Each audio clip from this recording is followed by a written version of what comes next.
మహాగణాధిపతే నమః. శ్రీ గురుభ్యో నమః. శ్రీమాత్రే నమః. ప్రేక్షకులందరికీ స్వాగతం.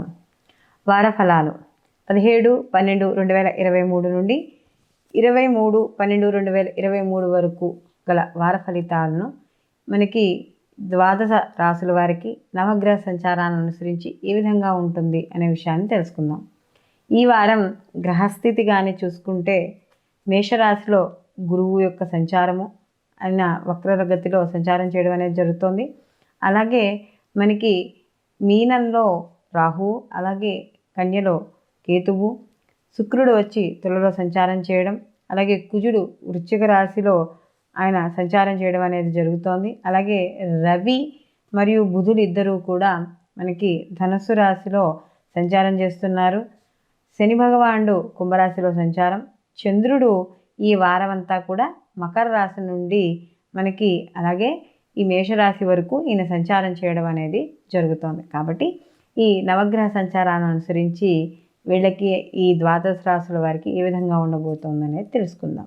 మీనరాశి వారికి కానీ చూసుకుంటే వీళ్ళకి జన్మలో రాహు, అలాగే కేతువు యొక్క సప్తమంలో కేతు యొక్క సంచారము ఇవి కొంచెం వ్యతిరేక ఫలితాలను ఇవ్వడం అనేది జరుగుతోంది. అలాగే వ్యయ స్థానంలో శని భగవానుడి యొక్క సంచారం, ఏనాడు శని యొక్క ప్రభావము, ఎప్పుడైతే ఏనాడు శని యొక్క ప్రభావం అనేది వీళ్ళకి నడుస్తోందో కాస్త అనారోగ్య సమస్యలు లేదా కాస్త వాళ్ళు ఎవరైతే మానసిక అశాంతి ఇలాంటివి ఏర్పడుతూ ఉంటాయి, ఇది సహజం. అయితే వీళ్ళకి ద్వితీయంలో గురువు యొక్క సంచారం వల్ల మాత్రం కొంత వ్యతిరేక ఫలితాలు తగ్గే అవకాశం అనేది ఎక్కువగా కనబడుతోంది. విద్యార్థులకు అనుకూలంగా ఉంది. వాళ్ళు ఏదైతే కోర్సుల్లో జాయిన్ అవ్వాలనుకుంటున్నారో, వాళ్ళు ఏమైనా ప్రాజెక్ట్ వర్కులు చేయాలనుకుంటున్నారా, లేకపోతే వాళ్ళకి ఏదైనా ఒక మంచి అవకాశాల కోసం ఎదురు చూస్తున్నారు, ఇవన్నీ కూడా లభించడం అనేది జరుగుతుంది. అలాగే వీళ్ళు చేసే వృత్తి ఉద్యోగ వ్యాపారాల్లో కూడా వీళ్ళు ఉన్నత స్థాయికి వెళ్ళడం అనేది జరుగుతుంది. అయితే ఏనాడు శని యొక్క ప్రభావం అనేది కాస్త అలసటిని, మధ్యలో కాస్త మానసిక క్షోభని, చింతనని ఇస్తున్నా కూడా దానితో పాటుగా శుభ ఫలితాలను ఇవ్వడం అనేది జరుగుతుంది.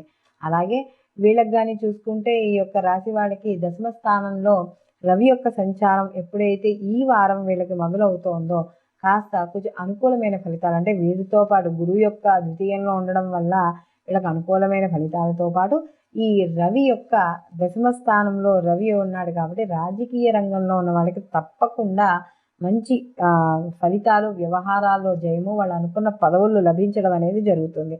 అలాగే ప్రతి పనిలోనూ కూడా విజయం సాధిస్తారు. బంధువుల్ని, మిత్రుల్ని కలుసుకుంటారు.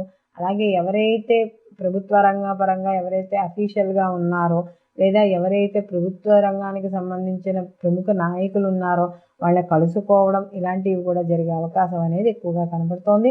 నూతన పరిచయాలు లాభిస్తాయి. వృత్తి ఉద్యోగ వ్యాపారాల్లోనూ ప్రభుత్వ రంగ సంస్థల్లోనూ, అంటే సెంట్రల్ కావచ్చు, స్టేట్ కావచ్చు, పనిచేస్తున్న వాళ్ళకి మంచి అవకాశాలు లభించడము లేదా వాళ్ళు అనుకున్న పనులు సకాలంలో పూర్తి చేసుకోవడము, పై అధికారులకు ఒత్తిడి తగ్గడము ఇవన్నీ కూడా చోటు చేసుకుంటూ ఉంటాయి. అలాగే వివాహం కాని స్త్రీ పురుషులు ఎవరైనా ఉంటే వాళ్ళ ప్రయత్నాలు సఫలీకృతం అవుతాయి. విద్యార్థులకు అనుకూలంగా ఉంది. మంచి ఉద్యోగాలు లభిస్తాయి నిరుద్యోగులకి. అలాగే సినీ కళా రాజకీయ రంగాల్లో ఉన్న వాళ్ళకి మంచి సదావకాశాలు, వీళ్ళ మంచి గుర్తింపు, రాణింపు రావడం అనేది కూడా ఈ వారం వాటికి సంబంధించిన వ్యవహారాలు ముందుకు వెళ్ళడం అనేది జరుగుతుంది. మానసిక ప్రశాంతత అనేది కూడా ఈ యొక్క మీనరాశి వాళ్ళకి ఎక్కువగా ఏర్పడడం అనేది జరుగుతుంది. మొత్తం మీద ఈ రాశి వారికి కానీ చూసుకుంటే వీళ్ళకి అన్ని రంగాల్లో ఉన్న వాళ్ళందరికీ కూడా అనుకూలమైన ఫలితాలు అనేవి తప్పకుండా గోచరిస్తున్నాయి. వ్యాపారస్తులకు కూడా మంచి లాభాలు పొందడం అనేది జరుగుతుంది. వీరు మరిన్ని మంచి ఫలితాలు పొందడానికి వీరు నిత్యము కూడా మనకి ఈ యొక్క గురు చరిత్ర పారాయణ చేసుకోవడం, అలాగే ముఖ్యంగా ఏనాడు శని యొక్క ప్రభావం అనేది ఉంటుంది కాబట్టి వీళ్ళు శనివారాలు నియమాలు పాటించడం, ప్రతి శనివారము కూడా శని భగవాను దగ్గర నల్ల నువ్వులతోనూ అర్చన చేయడము, అలాగే 11 ప్రదక్షిణాలు ప్రతిరోజు కూడా శివాలయంలో పొద్దున్న లేదా సాయంకాలం ఎప్పుడు కుదిరితే అప్పుడు సంధ్యా సమయంలో చేస్తే ఇంకా మంచిది. ప్రతిరోజు మాత్రం 11 ప్రదక్షిణాలు చేయడం, అలాగే శనికి సంబంధించిన శ్లోకాలు చదువుకోవడం ఇలాంటివి చేయడం ద్వారా మరిన్ని మంచి ఫలితాలు పొందడం అనేది జరుగుతుంది.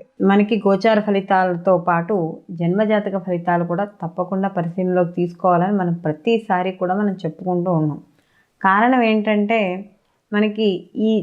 మనకి ఈ గోచార ఫలితాల్లో ఏవైనా చిన్న దోషాలు ఉన్నా, లేకపోతే మనకి ఫలితాలు సరిగ్గా రాకపోయినా కూడా మనకి జన్మజాతక ఫలితాల్లో గ్రహాలు బలంగా ఉండి లేదా జరుగుతున్న మహర్దశలు బలంగా ఉండి, మనకి జరుగుతున్న అంతర్దశలు బలంగా ఉండి ఇవన్నీ, లేదా గ్రహాల యొక్క వీక్షణ ఏమైనా ఉన్నా, లేదా ఆ సమయంలో మనకి ఏమైనా జాతకంలో ఏమైనా యోగకారకమైన దశలు జరుగుతున్నా, లేకపోతే మనకేమైనా ఒక యోగం ఏదైనా జరుగుతున్నా, అంటే ఇప్పుడు మనం గజకేసరి యోగాలని ఇలా చెప్పుకుంటూ ఉంటాం కదా, అలాంటి యోగాలు ఏమైనా జరుగుతూ ఉన్నా, ఇలాంటివి జరుగుతున్నప్పుడు ఏమైనా గోచారంలో వ్యతిరేక ఫలితాలు ఉన్నా కూడా అవి పెద్దగా జాతకస్తుడిని ఇబ్బంది పెట్టవు. అలాగే ఒకవేళ జన్మజాతక రీత్యా ఏమైనా కాస్త ఇబ్బందులు ఉండి గోచార ఫలితాలు బాగున్నా కాస్త కొంచెం ఇబ్బంది పడే అవకాశాలు ఉన్నాయి. కాబట్టి ఎప్పుడు గోచార ఫలితాలతో పాటుగా జన్మజాతకం కూడా తప్పనిసరిగా పరిశీలనలోకి తీసుకుంటూ ఉండాలి. సర్వేజన సుఖినో భవంతు. లోకా సంస్థ సుఖినో భవంతు.